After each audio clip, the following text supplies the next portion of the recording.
In this video, we're going to go over how to rank fractions from least to greatest. So say I were to give you the three fractions 1 over 2, and I gave you 3 over 4, and 2 over 3. And I told you to rank these from least to greatest. How would you do this?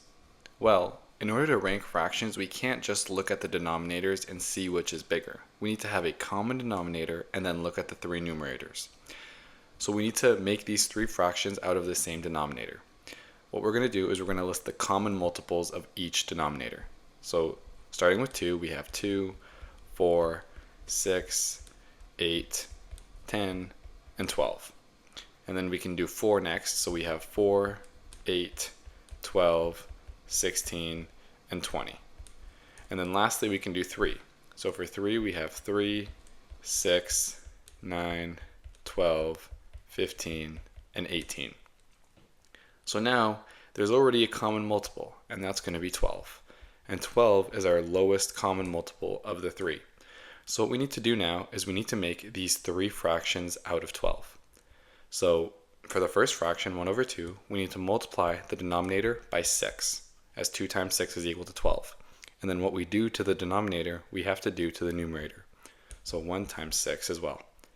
Now for the second fraction, which is 3 over 4, we need to multiply 4 by 3 to get 12. And then what we do to the denominator, we have to do to the numerator. And that's going to give us 3 times 3 for the numerator. And then for the third fraction, 2 over 3, we need to multiply 3 by 4 to get 12. And then we need to multiply the numerator also by 4.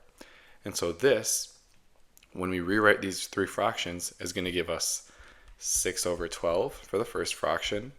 It's going to give us 9 over 12 for the second fraction, and it's going to give us 8 over 12 for the third fraction.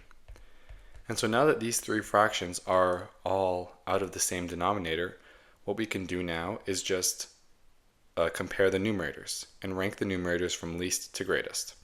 So from least to greatest, we're going to have 6 over 12, and then we're going to have the sign pointing towards the 6 because the bigger end points towards the bigger fraction. So we have 6 over 12, and then we're going to have 8 over 12, and then we're going to have 9 over 12. And that's going to be our final answer for this question.